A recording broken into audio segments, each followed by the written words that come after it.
I'm keeping my feet on the ground, but inside I'm screaming out loud, we're gonna make it, we're gonna make it.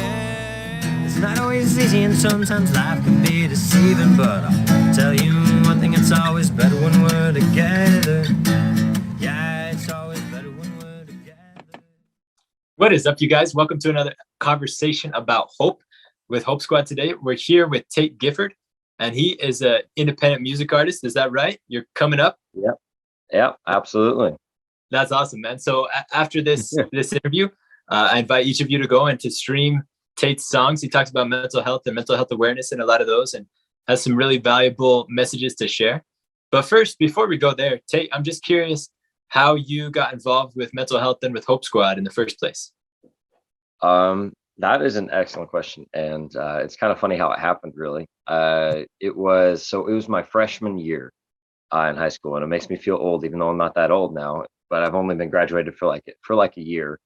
Okay. But it was my freshman year. I had no idea what Hope Squad was actually. They did it via nominations for students at the time, and it was kind of funny because one, I had no idea what Hope Squad was. Two, I had like multiple people come to me and they're like, "Oh yeah, congratulations, you got nominated to be a Hope Squad member." And I was like, "What is this? Like, what's going on?" I'm like, Yeah. "Okay, cool." But like, I had no idea what was going on. And then we started having the meetings and a few retreats and whatnot, and really just getting kind of down into the details of what Hope Squad is and what it entails, especially to be a part of Hope Squad. I think it's cool how you shared that opportunity and how you were so surprised by it. And I think that that is a good sign with Hope Squad members. If you're already doing the things that help your peers around you to trust you with regards to their mental health or whatever struggles they might be going through, that's an awesome sign. So I'm curious now that you've been a part of the program for a while and you continue to dive deeper into the mental health world, what do you think some of the things that your peers recognized about you were back then when you were first nominated to be a part of the program? Ooh, that is a good one, because high school me is a lot different from me now. One of those things would just be, I'm very I'm very approachable. At least this is something I hear a lot from people, is that I'm very approachable, very easy to talk to and talk with. I always make sure to be like, okay, well, you can't tell me everything. You have to make sure that talk to someone who has even more actual professional experience and whatnot. That conduit to help them get to the resources that they needed. Yeah, that's awesome. I love the experience that you described, because Greg, our founder, talks about that a lot as well. That students are already sharing with their friends the things that they're struggling with. They're already talking to somebody. And what's so important about Hope Squad is we train those friends, those trusted peers, to know where the resources are and where to find them. And then you can be the bridge to the gap to make sure that your friends who are struggling receive those resources and that help that they do need. So thank you. I appreciate you doing that. You're also a musician as well as being a Hope Squad member. So when did music start for you? How did you get into that? It's just kind of interesting because I've just been surrounded by music all my life, like my grandparents, my great grandparents and everything. I just remember I've never really not been around music, but I started doing more music professionally, as well as just getting some more experience in mainly kind of a little bit around my middle school year. That was when I was doing a lot more musical theater. I was doing a lot more theater, and then I was introduced to the theater program at the high school. It was my seventh grade year. I took guitar class for like a year there, and then I've just been on my own since with playing guitar. But I've been able to learn all kinds of amazing things with it. And the thing that I've really loved in doing music professionally, especially within these past few years, because I've been doing music for about 8 years now, five of which I've been trying to work on doing professionally, and whatnot. So the thing that I've really loved about music is just how it really is a connection to the soul, and it really truly is a way to really be able to reach out to other people and really speak to them in ways that normal words wouldn't be able to. Yeah, absolutely, man. I've heard just little bits and pieces of your songs through social media on Instagram and stuff. And absolutely, music communicates.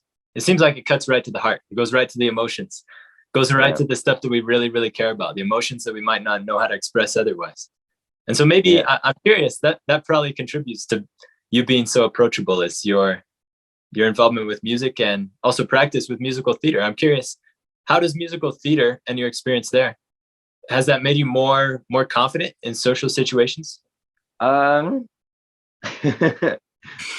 I wouldn't say that the musical theater made me more confident in social situations, but I will say it definitely helped me build the skill, at least in performing in front of people. Mhm. And it did play a role into influencing and shaping who I am today. And really just a lot of the confidence building, the people skills and whatnot Mhm. has been with musical theater, as well as music, as well as just, trying to just really put myself out there. Because there's a phrase that I hear a lot, especially in some leadership development stuff that I've been able to been a part of every now and then, where it's like, get comfortable with being uncomfortable, Mhm. because there's no way that you're going to be able to grow or learn and become a better person when you just always stay in your comfort zone. And so that's one thing I usually strive to do, is step outside my comfort zone. Like, one of the other things that's really helped me in just being able to be fine with talking just about anyone, unless I'm like on a more introverted day, of course, Sure. is street busking. I've done a lot of street busking with like street performing along the street, and with that you meet all kinds of people. Yeah. And I remember there's this one really truly touching experience I had where this guy, he clearly was having a rough time. I'm not going to tell his whole entire story of what he told me, Yeah, but thank he you. I was can tell having, you've been trained in confidentiality. yeah, yeah. But basically, he was having a really, really hard time. And like, he came up to me, he's like, "Can I give you a hug?" And I was like, "Sure, why not? Like, I'll gladly give you a hug." So I gave Yeah. him a hug, and he just started sobbing. He's like, "Thank you so much for doing what you're doing with music and whatnot." He's like, "It's something that people really need in this world." And he's like, we need more people like you that raise awareness for stuff." And I was like, "Dang, that really hits home." Those kinds of experiences are touching, and they are very humbling, and I Yeah. hold them very near and dear to my heart. Yeah, dude. That's awesome. Thank you for sharing that. Uh that is really cool how you were able to use your gift as a vessel for connection. Because you were out there and you were expressing yourself and putting yourself out there, being uncomfortable. Somebody else had the opportunity to come and be vulnerable as well and share what they were feeling, is what it sounds like happened for you. So that's really cool. Um, I'm curious what your personal experience with mental health has been. Um, what have been some of the harder times in your life and the things you've struggled with? And how has that also helped you to be a better Hope Squad member? Ooh, that is an excellent question. Because that covers that's a very broad question. So one thing I will say is, throughout my middle school years as well as high school years, up until around my senior, like around my senior year, a little, and then a little bit, um, probably a little bit into my junior year as well. Um, I dealt with a lot of just, the typical telling myself I wasn't worth it, I wasn't worth being loved, that everyone was just gonna, I just had that constant fear of just everyone is going to leave me someday and it's gonna be Mhm. my fault, you know. And when really that wasn't the case. And um it ended up attracting a lot of toxic people in my life, in my that really didn't influence me best. While they weren't terrible people, Mhm. they had a lot of toxic traits that bled onto me, and me having a few like things with just like attachment, as well as just feelings of anxiety, because I've never really had anxiety. I never want to self-diagnose myself, but I've had those, and just as anyone, I've had those initial feelings of anxiety. Yeah. And it was always like hanging in the back of my head, and I never believed that, giving myself enough love was. I thought that giving myself enough confidence and enough love was too much. I had to be humble, and the definition of humble means basically no self-love, when really that's not the case. And that's what it really was, is I ended up trying to help out a lot of different people, but I never took care of myself. I had a lot of people as I said, I had a lot of people take advantage of that kindness. I had a lot of people break my heart over and over again. And I just find myself stuck in those corners over and over and over again. And I'd be Yeah. like, I'm going to get out of it. And then I get out of it. And then it just back to the downward spiral, because I wasn't taking care of myself. I wasn't Yeah. taking care of my own needs. And I think what really also made it harder is I had a lot of friends that were actually dealing with a lot of like true serious mental health things, like with suicide, as well as self-harm. I remember the first time I ever found out what actual self-harm was, and all of these experiences that like can be a bit sensitive to talk about are have played a role into that. But it hasn't been just those bad experiences, of course. Yeah. I've also been able to have many growing experiences, and I will say, like, I've had a lot of amazing experiences, and working with Hope Squad at the same time, hand in hand, and I remember just being able to work with them and just really feel like I could be myself. I could really feel like I was really accomplishing something, and that's really when I started to realize, like, it's okay to, you know, feel these things. It's okay to have emotion. It's okay to, so on and so forth. Right, dude, that is so awesome. Thank you for sharing that. You are so vulnerable and sharing your experiences there. And you and I have more in common than I realized before. I did a stint in musical theater. Probably not as good a singer as you, but I did a few high school plays and things like that. But I love what you said earlier, though, about learning about the true definition of humility and learning about what for you it meant to be kind. You also needed to be kind to yourself, not just outwardly, but also inward to yourself. And I can see that you're thriving and you're growing in that lesson. So that is really something to be proud of. And I'd like to congratulate you for that. I'm curious, what influence, now that you're learning about boundaries and about self-care, what influence is that having on the way that you feel about yourself? And also, how is it helping you to be a better source of hope for those around you? Ooh, that is an excellent question. I love that. One thing to start off with, I used to have a huge problem with overthinking every single little detail. For example, with text, I would be like, this is why I don't really text much anymore. When it comes to replying, I always tell people, like, call me.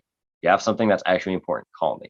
But I used to do this thing where try to have important conversations over text, which is a huge mistake. You should never do that. Or there'd just be like little things, and it would be like someone sends me a text, I reply really fast, and then they don't reply like for like a few hours, and I'd be like, oh no, or like, are they mad at me? And then your brain starts but left, right, what if this, what if that? And then it throws in all those what ifs, and I'd just be sitting there like having an early midlife crisis inside my brain for the longest time, and it wasn't healthy. It wasn't healthy at all. Same thing with always being there for everyone, because I was trying to always be there for everyone and everything and not taking care of myself. I would have people basically trying to get me to solve their own problems when they should be the ones solving them.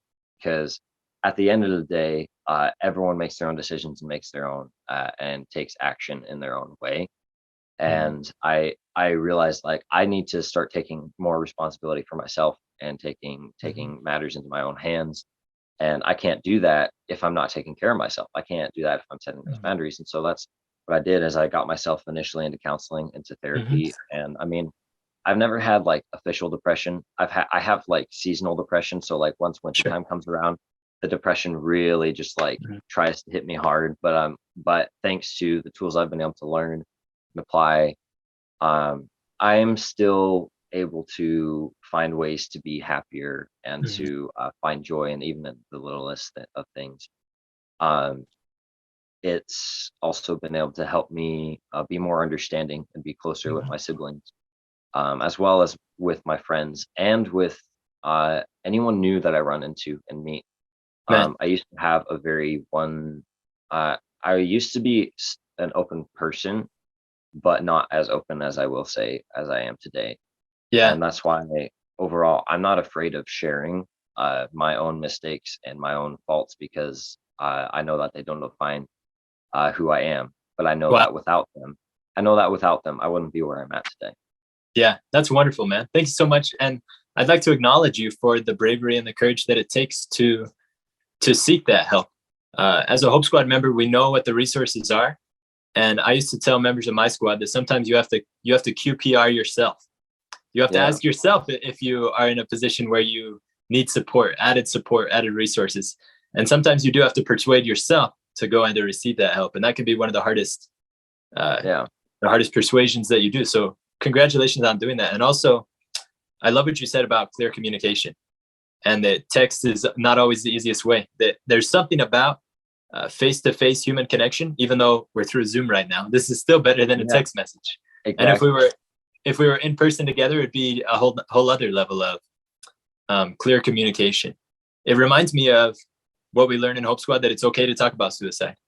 That speaking about those things openly can actually be really helpful in preventing more suicides from happening. It helps us to connect together and buoy each other up when we're struggling with mental health or with the challenges that come with life. Not everything is a diagnosable mental illness, but we all go through difficult times and difficult things where we need that added support. In your experiences, I know that you've had times in your life where you have struggled with suicide. So if you're comfortable sharing that now with us, I'd like to just ask you clearly, what has your experience been? Ooh, this experience has been truly wonderful, and I will say it also does involve divine intervention by far. That's the best way I can put it. It's complete divine intervention. With my struggles in mental health, and with dealing with not only toxic people, but toxic thoughts and toxic traits that I gained because of what I was telling myself, as well as the kinds of people I was letting into my life, it really brought me down a lot. And with that, in some ways, it really was like attention seeking, and it wasn't the greatest. Other times it wasn't attention seeking. Other times it was like I'm truly in a rut, and that's where it was like, it was a very unhealthy thing where I'd seek attention, because I thought that because once I sought that attention, then I'd get this certain response of like, oh, people would actually want to be there for you.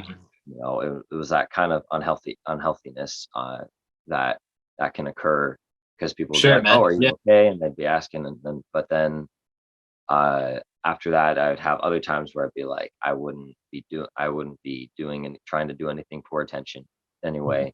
The things with attention, it didn't involve suicide, but it was something very related to mental health and whatnot. And it was in that kind of way where when you try and reach out for help, but at the same time you don't want help, but at the same time you do. It's that paradox, Yeah. A cry for help even when you don't mean it. And I like how you pointed out that even if the dangerous behaviors are because you're seeking attention, it's still dangerous. And so that means us as Hope Squad members, we still do everything just the same to help those who are struggling in that way. Absolutely. I would certainly I remember I would certainly think about it a lot. Thankfully not anymore nowadays, but I just remember it was either my it wasn't my freshman year. It was either my sophomore year or towards the beginning of my junior year. I just remember the stress of everything was really crashing down. I had some friends that were dealing with suicide that tried to call me, and they would get mad at me when I'd report them. That's a kind of a negative sounding term, like report them to the counselor, but like notify the counselor, I guess. What you really did was refer them to the counselor to try and help. Thank you. I was trying to find the right word for that, but like, no, you're doing awesome, man. I couldn't remember what it was, but I like just notify the counselor and refer them to the counselor, like especially when they'd be like, no, don't do it, and I'd be like, sorry, but I got it. And whatnot. But I had a lot of that with you throw in school, you throw in mental health, all the above, just as it goes, because a lot of suicide is really, I just want this to end. It's seen as that out. And I just remember praying in my heart, I was like, God, I can't do this anymore. Help. That's all it was. And I remember right after that, there was this one person that I know, she came around the corner and she's like, "Hey, are you okay?" And I couldn't hold anymore. I just broke down like the biggest whale you could, like the biggest whale crying an Yeah. ocean of tears you could ever imagine. Um, and I remember she just held me close, um, and just in a very open and friendly way, and that it was just the kind of hug that I really needed Mhm. that day. And little did she know that she saved my life that day. Later on, I remember I wrote a poem and I sent it to her, and I was like, and the poem was called "Arms of Comfort." Fast forward though, Mhm. to about like my junior year, I was I was way too stubborn to go and to get the resources. I was like, nah, I can do this on my own. It's fine. When really like resources getting in to get those resources are truly the best. And I remember it got so bad to the point when I was just dealing with breakup. I was like, I can't take this anymore. I had overthinking that if they weren't talking to me, I was like, my mental health was just not. It was through the roof as well as really really low. Blasted my loud angsty music, sad boy music, and I remember there were some skateboarder dudes to my left. I couldn't really hear much because I was blasting my music, and I remember just saying a prayer in my heart and just being like, just one word, help me. No, two words. I mean, math. 2 words. It was just help me. And right after that, it was an answer to my prayer. Um, it was. I remember the one of the skateboarder dudes came over to me and I feel this tap on my shoulder. I hear a roll of wheels and then a tap on my shoulder and I turn to my left. And he's like, "Hey, bro, you okay?" And it was honestly it was honestly the thing I needed. And I was like, Yeah. well, not the best. And I didn't even like give him like full details. He's like, "Is this about a girl?" And I was like, "Yeah." Um, like life sucks. And then like slowly one by one, I just get surrounded by all these skateboarder dudes Yeah. that just all skate over and they're all like, "Yo, like life sucks, bro. Like, but like you need anything?" And I was like, "Man, Mhm. like I'm okay, but thank you." And like, "You want to come skate with us?" And I was like, I declined because I was like, "Nah, the last time I did that, I nearly broke my tailbone and tore a huge hole in my pants." And they're like, "Yeah, bro, my first time skateboarding, I like broke my arm and everything." And I was like, "You Something broke your gnarly. arm?" Yeah. Like, "Yeah, no, really, dude." I was like, "Yeah." Well, I remember saying goodbye to them, and I just kind of I felt a little better, and that best friend went looking for me, and she's like, "Oh, hey, are you okay?" And like Mhm. she found me, and then I just kind of broke down and told her everything. She's like, "Dang, Yeah. that sucked." Um, Tate, and I want to thank you so much for yeah, sharing it, man. um, but yeah, I just remember telling her everything, and then um, from that point forward, it was just like I had a lot of just like feelings of anxiety, sometimes close to like some anxiety attacks. And so that's when I realized at the end of the day, it's my choice to choose where I'm at, how I wake up every day, and how I will choose to serve everyone every single day as best as I can. Obviously, I'm not the best at it. Obviously, I'm still going to struggle with anything as everything else. And I think that's also the other thing is when people are too afraid to talk about stuff, they're they try to share everything as like, "Oh yeah, I'm good. Like everything's perfect, everything's fine." That's the other thing I really don't like about social media, really. That's Mhm. the thing I really try to do with my social media is just be honest on it. Yeah. With especially with my music, it's a lot of just being honest and opening up. And I find that the more I don't necessarily overshare, but the more open I've always been such an open book. And the more open I am, the easier it helps people feel more comfortable Mhm. around me. It helps them feel, more welcome and more like understand that like, man, this dude is human. Maybe I can share my what I'm feeling a lot more too. Yeah. Um, I definitely and have noticed that about you, even just meeting you today. yeah, That's awesome, man. I love also how you started this story, which is, I apologize, you had to go through so many hard things. You started this story, but it's a wonderful story. I love that perspective on it because you've made it through. You're here with us today. You've lived through it, even though it was really difficult. And we hope that other people don't have to go through those same yeah, challenges. Um, it can be I mean, there's miracles intertwined within it. And those two people who answered your prayers and came and were your guardian angels in a way, they were showing the perfect example of what a Hope Squad member's role is. I mean, your friend who came and gave you a hug, the skater guy who just asked how you were and just talked with you for a while. Yeah. So And heck, I didn't even know him. Like, yeah, he was yeah. some random dude. That's the best part is those people who are brave enough to ask, to just be a friend. Thank you for also being honest in sharing your faith. Even though Hope Squad is not a religious organization, it's not affiliated with any particular religion, it definitely supports spirituality as a part of a healthy life. I mean, when we teach self-care, we learn about exercise, we learn about nutrition, and we also learn about spirituality. I've just a few more minutes with you, Tate, but I've really appreciated everything you've shared. I want to ask maybe two more questions before we go. And the first one is about music.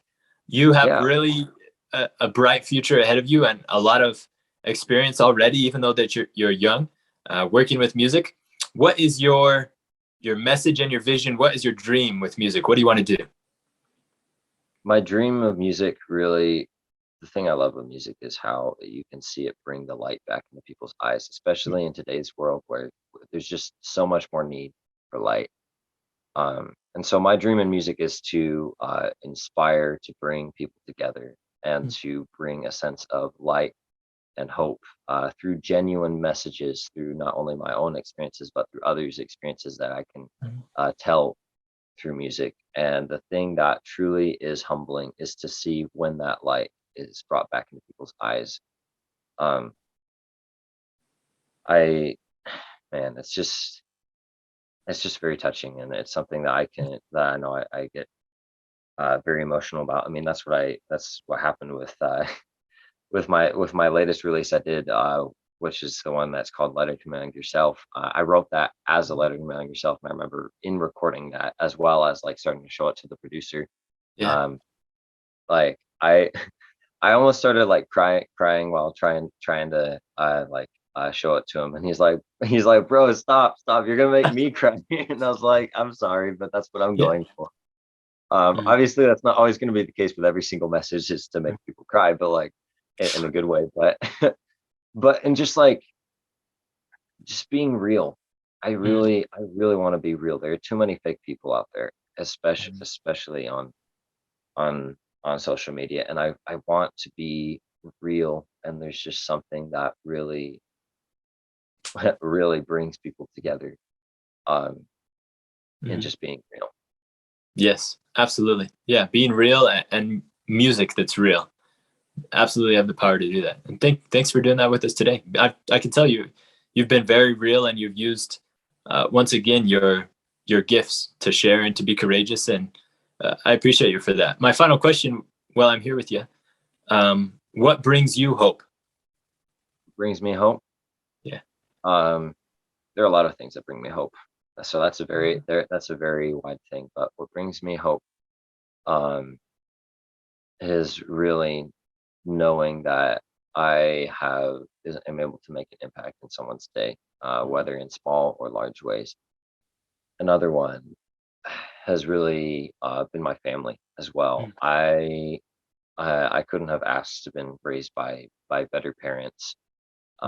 Honestly, they've taught me a lot of things that I know, just about everything I know, but not exactly everything, but a good majority of it. I mean, they're my parents. Same goes with my siblings, especially with my different siblings that have dealt with mental health and whatnot, that have really taught me a lot with anything else that I've struggled with, whether it has been any kind of addiction of any kind, or mental health or whatnot. It's just, being able to make sure that also I surround myself with the right people. I think the biggest thing that I really also want to say is, if you want to have a more fulfilling life, as well as feel more fulfilled, you want to make sure you surround yourself with the right people that will uplift you and that will bring that light into your life. And surround yourself with things that bring that light into your life, because if you don't surround yourself with those things, it's gonna be harder to bring that in. It's gonna be harder to feel that true joy and that true love for yourself and for others, really. Yeah. And that whole world. Dude, thank you so much. Thanks for being that light for us today. Your story and everything you've shared helps to reaffirm to me the thing that brings me hope, which is that progress is possible. That Absolutely. whatever difficulty we're going through, when we bond together, we can make it through. And not only can we make it through, we can become better through those challenges. So is there anything else you want to share before we go? Yeah. To one last thing I really want to share. If there's one thing I learned, we're talking about the subject of failure, because that's I think another very big thing nowadays, where a lot of people are afraid to fail. Yeah. When really failure brings growth. And so one phrase that stood out to me is like, change failure to the phrase growth and progress, because that's really what it is. It's growth and progress. Even if some of those failures can be really big and really devastating, it's still growth and progress. You've learned more of what not to do, or what to do next, and what to do next time around. And that's just something really is. And that's what the point of life is. Life is meant to break us and then heal us back even stronger in the right ways, if we choose to let it.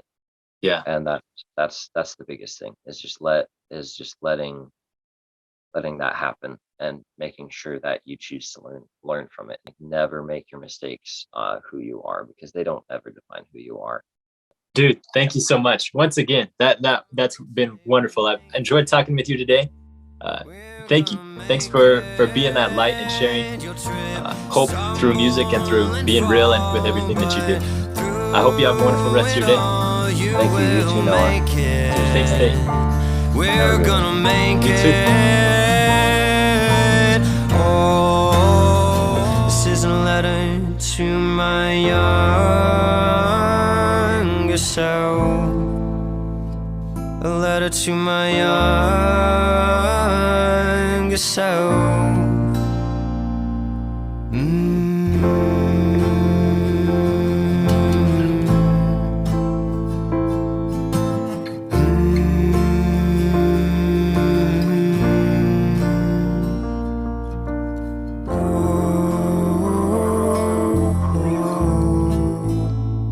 Letter to my younger self.